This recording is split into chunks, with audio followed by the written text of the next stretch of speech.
I have a theory that Tom Thibodeau, the coach of the Knicks, would have been a good coach had the Knicks beat the Pacers.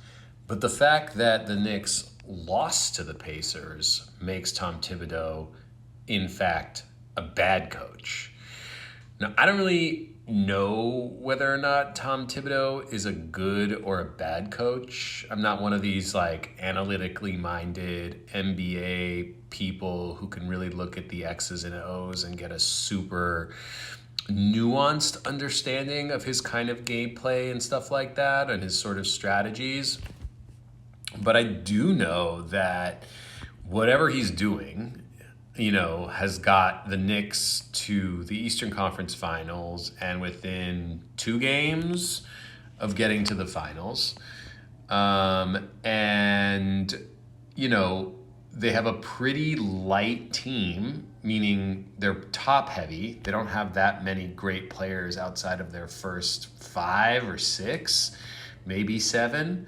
And they were playing an extremely dynamic, super loaded, super fucking talented Indiana Pacers team that runs 10 deep, right? That's way more rested. And not just because Tibbs plays the shit out of his players, but because they have 10 deep, so they can actually alternate between players. So I think this whole idea that like Tom Thibodeau can't play players on his bench is a little narratively sort of erroneous. Like maybe Tom Thibodeau doesn't have the players on his bench that he trusts in order to play more players, and so he's kind of stuck playing less players than ideally he would like to. Now again, like maybe he could be a little bit more strategic. There's some smart NBA minds who have illustrated some ways in which Tom Thibodeau could be. But I guarantee you, if the Knicks had won this series, it's a big if, but it is an if still. And if the Knicks had won this series, something that was very plausible and that could have happened, Tom Thibodeau would be a great coach. And the conversation we'd be having today would be completely different.